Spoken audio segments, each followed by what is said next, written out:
Hey everyone, welcome back to the channel. Today we're going to go over one of the biggest questions on the internet about painting. When I begin my interior painting project, where do I even start? If you can answer this question, your job will go extremely smooth. And I want to tell you, I'm excited about today's video. This is my favorite part about painting, is walking into a project and being able to evaluate, get a game plan, and execute that game plan and make everything look beautiful. I'm an orderly guy, so I would suggest to you, like I suggest to my employees, grab your notepad and a pencil and make sure you're writing down your game plan as we go, because I'm going to teach you some keys that are going to help you make your job so much easier. Let's jump in. Now, number one is going to be evaluate and get a game plan. Part of that is going to be literally just seeing what is going on with your walls, your trim, your ceiling. The only way to do this is you need to grab some form of lighting from your house. Hopefully you have a work light. If not, grab a flashlight to start with and we can get you a work light deeper into your project. Just make sure you put a light on your area so that you can begin to understand what you're dealing with. Are you dealing with broken caulk lines? Do you have imperfections? And then you can go from your trim. Hey, maybe your trim is perfect. Maybe you don't need to paint your trim. Maybe it's perfectly painted, perfectly prepped.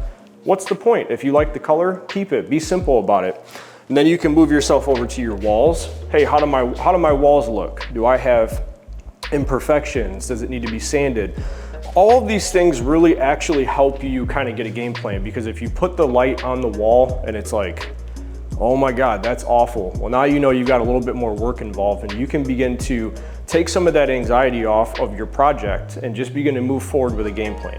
Step number two is going to be, what exactly now do I want to paint within my project? There are three parts to your interior. You have your trim, which will be all of the woodwork surrounding your windows and your baseboard, which is the lowest point of this wall.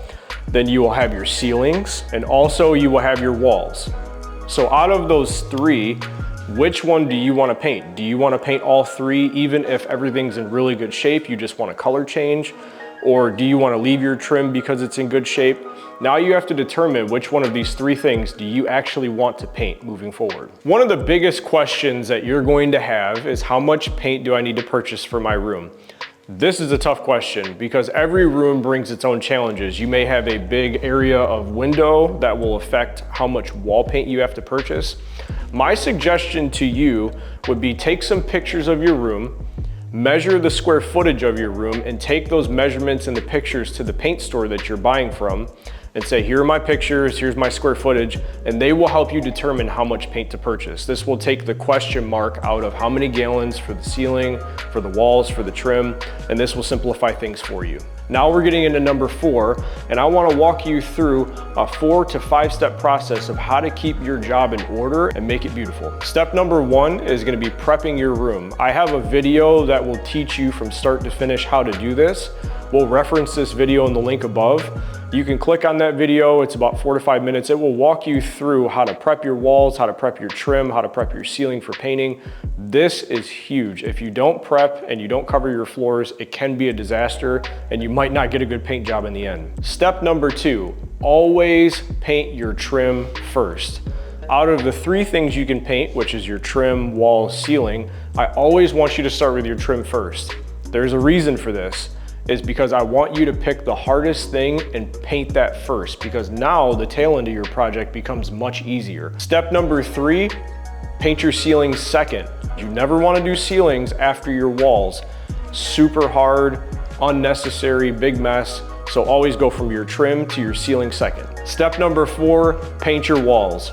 So you've painted your trim, you've painted your ceiling, walls are always the last step of painting. That always allows you to get a perfect finish. If you're gonna tape to your trim to create your perfect cut line around your ceiling, we have multiple videos on our channel that you can check out on how to do those items. But the last step you're going to take is always to paint your walls. So first trim, second ceiling, third walls. The last step is going to be cleaning up your project. You're gonna pull your tape, you're going to touch up your trim, you're going to clean your brushes, clean your rollers. You've purchased all these tools, they're usable in the future, so don't let them dry out. Do the proper cleaning methods and make sure that you preserve your tools for future projects. I'm so thankful that you tuned in today. If this video was helpful, please hit the like button. Also hit the subscribe button for future videos. Thank you for tuning in.